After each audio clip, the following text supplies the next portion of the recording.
waxaan siinayaa talo qofka aabihiin nool yahay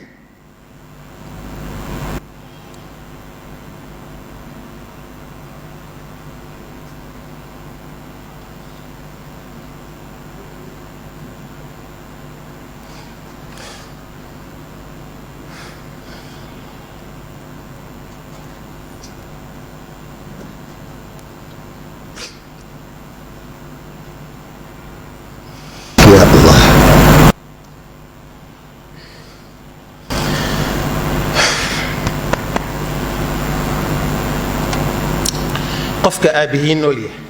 تراس هنا الحمد لله الذي بنعمته حات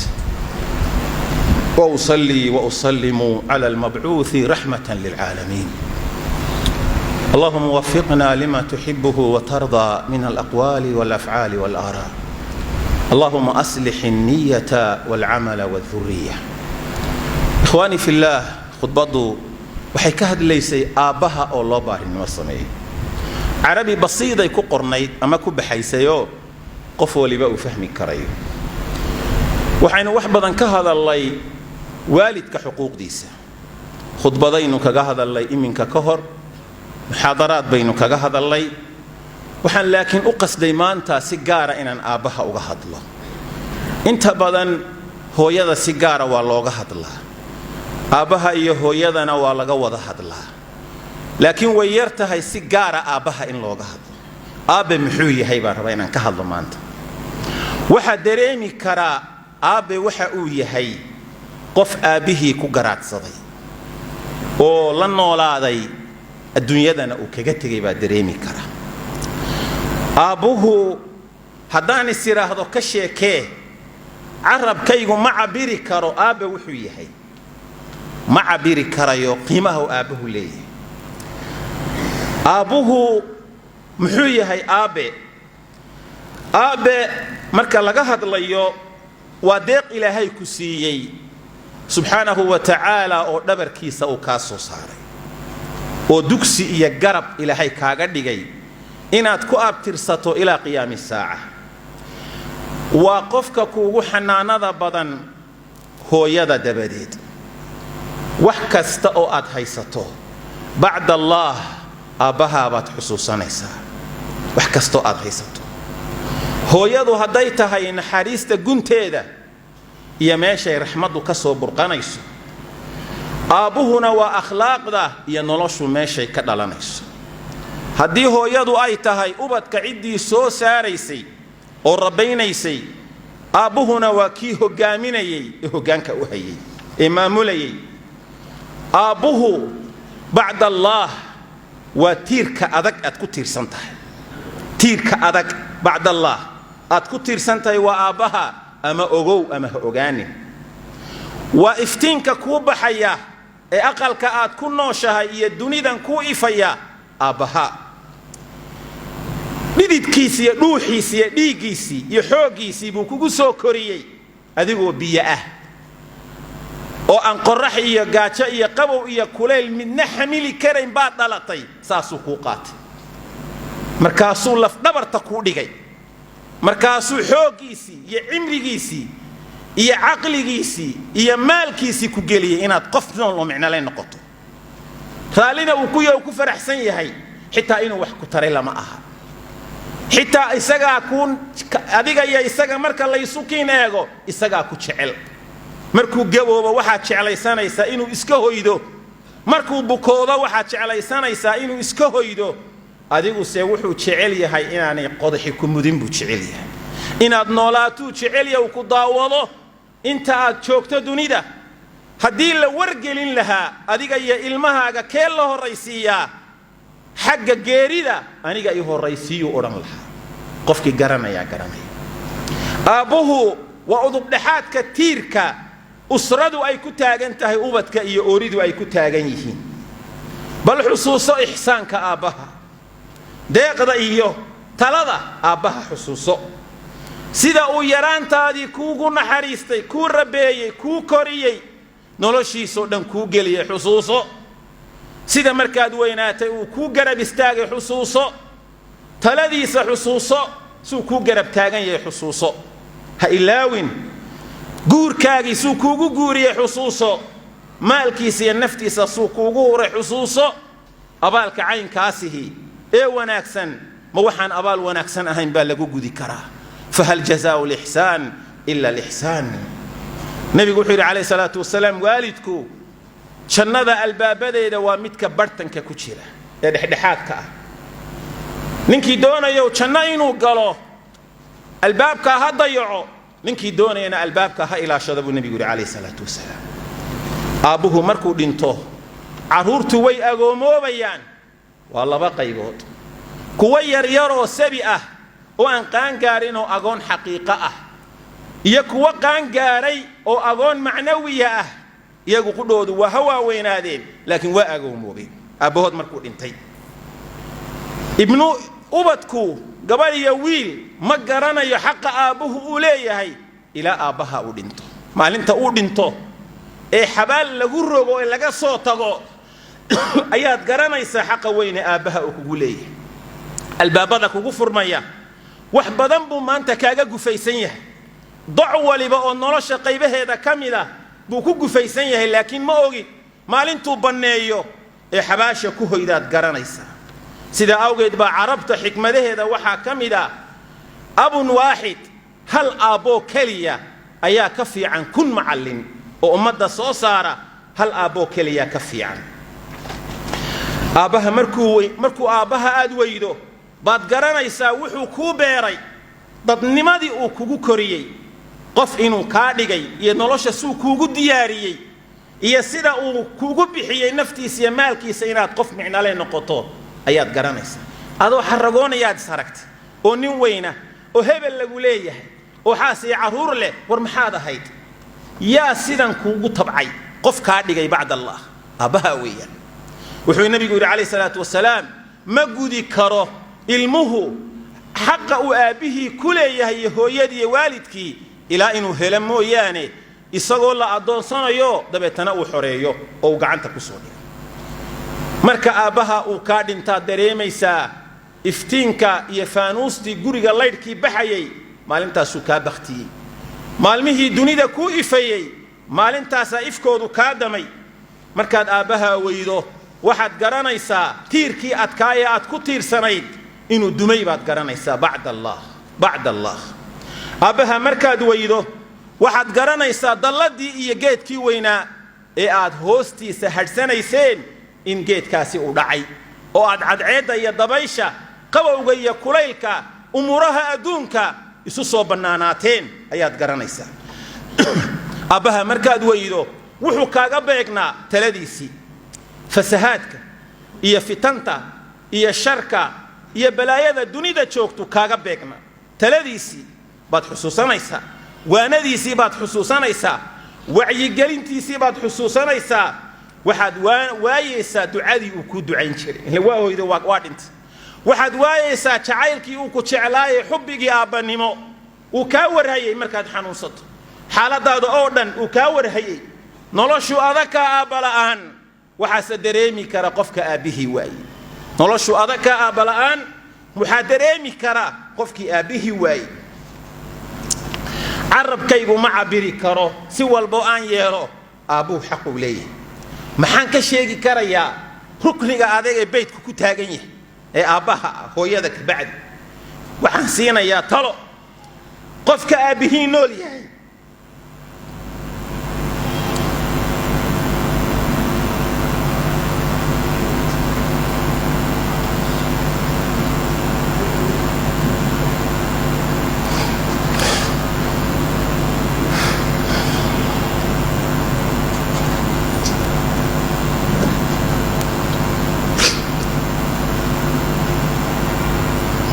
يا الله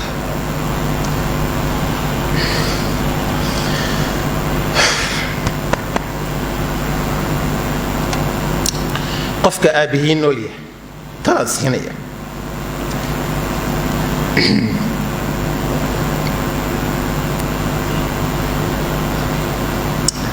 أنا وحن دريميا لبضا وكجرات صدق وأنا كوكوري نوين وأنا كن نقضي iyagoo nool baan guursaday awlaad yeeshay waxaan dareemayaa midigtayda iyo bidixdayda laba tiiroo adag baa dumay oo ka baxay xaggan markaan eego hooyo ma joogto waxaan oranayaa hooyo male bidix markaan eego aabe ma joogo kelmadii aabe waan waayey kelmadii hooyana waan waayey way maran yihiin labada garab xanuun baan dareemayaa gaar ahaaneed nolol aan soo maray baan dareemayaa gaar ahaaneed waxaan kula talinayaa qofka aabbihii noolyahay oo hooyadii noosha calaacalka iyo xanuunka markaad dayacdo iyagoo nool oo wixii kugu gudboonaa aad ka soo bixi weydo inaad calaacasho catowdo geeridooda kadib qabrigooda ka dul cabaado waxba ma ku tarayso dadku waa markhaati ilaahay dhulka jooga ninka waalidkii u baariya nin kale ummaddu way kala taqaan rasuulku wuxuu yidhi markhaatigii ilaahay ee dhulka joogaa tihiin ilaahay baa dadkiisa markhaati u yihiin adigoo la ogaa aabbaha inaad caasi ku ahayd hooyadaa caasi ku ahayd bacda mawtihim inaad qabrigooda ka dul oyso ama aad catowdo maa yanfacuk muxuu ku tarayaa arrinkaasi waxba ma ku tarayo arrinta aynkaasi wax badan kuma tarayso waxaanu leenahay rabbi irxamhumaa kamaa rabbayaanii sagiira waxaan leeyahay qofka waalidkii u nool yahayow aabbaha u ixsaan samee hadduu ciraystay oo qof weyn maanta uu yahay oo ciradii iyo shaybadii ay ka soo baxday waa dhow yahay xilliguu dunida ka guuri lahaa haddii xanuun u wehliyana waa ka sii daran tahay raalli ahaanshihiisa raadi ilaahay baa kaa raalli noqonaya subxaanahu wa tacaala ilaahay qur-aanka wuxuu ku yidhi subxaanahu wa tacaala suuratu ghaafir aayadda 44aad aayaddaasaan soo qaadanaya hadalkaygan aan odhanayo qaar badan oo aabbayaashood nool yihiin baa hadalkaasi dib ka xusuusan doona aayaddan baan xusuusinayaa fasatadkuruuna maa aquulu lakum wa ufawidu amrii ila allah ina allaha basiirun bilcibaad aabbaha oo loo ixsaan falo dhunkasho madaxa laga dhunkada ma aha gacmahoo laga dhunkadana ma aha iyadoo laysu bihinbihiyana ma aha lacag la siiyo ama jeebka loo geliyana ma aha baarinimadu oo keliya ee baarinimadu waxa weeye waa ruux qalbigaaga ku nool oo aad u hayso aabbaha waa dareen iyo gocosho qalbigaaga ku weyn oo kaala weyn xaaskaaga oo kaala weyn carruurtaada oo kaala weyn saaxiibkaa oo kaala weyn maalkaad haysato oo dhan oo noloshaada kaala weyn waa dareen caynkaasa oo qalbigaaga ku nool weeyaan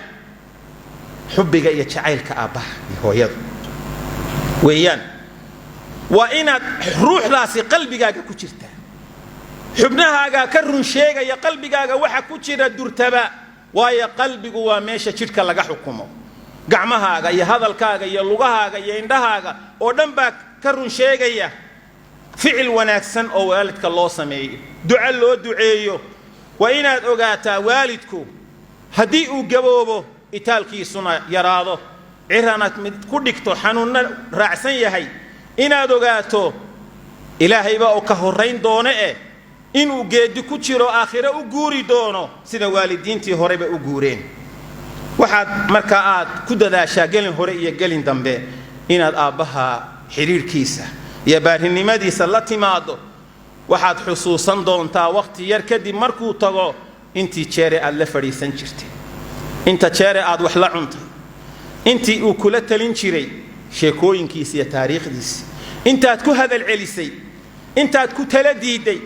intaad ku gacan saydhay intaad maqli weyday intaad xumaysay xusuuso hadduu maanta nool yahay ka gaadh oo ku dadaal inaad waalidka gaadhid wuxuu rasuulku yidhi calayhi salaatu wasalaam maalin ramadaana isagoo mimbarka fuulaya 3 jeer sankiisu ha booroobo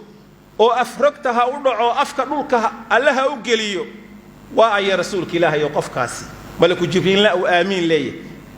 qofka labadiisii waalid soo gaadhay oo baarinimadooda aan ilaahay janno ku gelin weeyay buu nabigu calayhi salaatu wasalaam ku talagal inaad janno ku gasho baarinimadooda ihsaankooda samafalkooda raalli ahaanshahooda raadintooda uga dheeree ubadka inta kale rag iyo dumar wuxuu dhalay uga dheeree inaad isaga raalli gelintiisa hesho baarinimadiisa hesho inta kale waad simantihiin yaanay ka badsanin ka badso adigu baarinimada aabbaha iyo hooyada ka badso oo ku dadaal haddaad wax siiso oo aad wax u keento lacag ama dhar ama adduun aad u keento ho aabe nin abaal ku leh ha iska dhigin waxaad tiraahdaa waa fadli ilaahay aabbaho kadib adaa abaalkan iska leh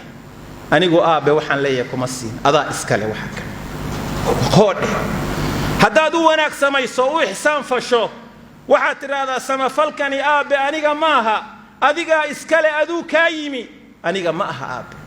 adigaa iska leh samafalkan aduu kaa yimi ma aha anigu midaan aabe iska samaynay adaa iska leh waayo anigoo dhan ba bacdallaahi adigaa ileh bacdallaahi adigaa ileh aniga cadallah haddii uu dhinto oo qabri galo oo kaa horeeyo jidhkiisii waa dhammaaday ciidda iyo aboorkaa cunaya lafihiisuna waa ciiddaa cunaysa kaama rabo lacagaad u dirto cunto aad u diyaariso kala duwan ma rabo noocyadii uu jeclaa noloshiisa dhar iyo hu iyo kaba aad siiso ma rabo cadar iyo udgoon aad u dirto kaama rabo wuxuu kaa rabaa duco iyo istighfaar alla inaad u weydiiso oo aadan ilaawin mar kasta oo aad ilaahay gacmaha u taagto ama salaad ku jir ama ha ku jirin ducadaada mar qurayaan laga waayin waalidka inaad u ducayso hadday nool yihiin iyo hadday dhinteen ilaahay wuxuu yidhi إما يبلغن عندك الكبر أحدهما أو كلاهما فلا تقل لهما أف ولا تنهرهما وقل لهما قولا كريما واخفض لهما جناح الذل من الرحمة وقل رب ارحمهما كما ربياني صغيرا رسولك صلى الله عليه وسلم ختامك يا جبدي أبو سعيد الخدري صحابي قال لي أبو أسيد بن جيدة أي النبي صلوات الله وسلامه عليه وحيلي anigoo la fadhiya ayaa nin noo yimi ansaarta kamida markaas rasuulka ilaahayo hal baqiya alayya min birri abawayya shay'un labadaydii waalid waa hooydeen god bay galeen baarinimadoodii waxa igu haray oo aan sameeyaa iminka aniga noole ma jira bacda mawtihima min birrihima geeridooda kadib abarruhuma bihi aan u baarinimo sameeyo qala na'am khisaalu arba'a ها أفر قضب من كل شيء كو الصلاة عليهما سورة رسولك هو الرئيسي فيري والدعاء لبدوده دعاء ذاك نمبر 1 رقم 1 الصلاة عليهما لبو والاستغفار لهما ذنب داف لبدوده ألا ويدي وإنفاذ عهدهما بلن كودي فولي انت ينولايين هذا يعيد وحب لن قادين وعدا سكوتي مادو فولي وإكرام صديقهما صاحب بدود كرامه hooyo asxaabteedii aabe asxaabtiisii saaxiib balaaha dadka waa inay kaaga soocan yihiin waynaad fadhiga uga kacdaa baarinimada waalidka ka mid wasilatu rahim alladhi la tasil allati la rahima laka illa min qibalihima inaad xiriiriso riximka ka soo jeeda xagga hooyo iyo xagga aabe waxaad u xiriirinaysana ay tahay riximnimadooda fa huwa alladhi baqiya alayka min birrihima ba'da mawtihima كوكو هراء بارنمدا geeridooda kadib waa kaas rasuulka sallallahu alayhi wa sallam waxaynu soo dardaarayna aabaha miisaankiisa culus waynu ilownaye dib ha loo xusuusto ربنا آتنا في الدنيا حسنة وفي الآخرة حسنة وقنا عذاب النار اللهم أنت الغفار اغفر لنا ولوالدينا وارحمهما كما ربونا صغيرا اللهم جازهم بالإحسان إحسانا وبالإساءة عفوا وسماحا اللهم اجعل والدينا من ورثة جنة الفردوس الأعلى اللهم اجعل والدينا ممن يستظلون تحت ظل عرشك يوم لا ظل إلا ظله اللهم اجعل والدينا في أول زمرة يدخلون الجنة بغير حساب ولا عذاب اللهم اجعل والدينا ممن يشربون حوض الحبيب شربة لا يظمؤون بعدها أبدا بيد الشريف صلى الله عليه وسلم اللهم اجعلنا من بعدهم ذرية صالحين اللهم اجعلنا من بعدهم ذرية صالحين اللهم اجعلنا من بعدهم ذرية صالحين. اللهم اغفر للمؤمنين والمؤمنات والمسلمين والمسلمات الأحياء منهم والأموات. اللهم أغثنا اللهم أغثنا اللهم أغثنا. اللهم أرسل السماء علينا مدرارا. ربنا آتنا في الدنيا حسنة وفي الآخرة حسنة وقنا عذاب النار. اللهم يا مقلب القلوب ثبت قلوبنا على دينك، ثبت قلوبنا على دينك وطاعتك يا ذا الجلال والإكرام. اللهم أنت المحسن، نسألك بحسن الخاتمة ونعوذ بك من سوء الخاتمة وميتة السوء وموت الفجأة يا ذا الجلال والإكرام. وصل اللهم وسلم وبارك وأنعم على عبده ورسوله محمد.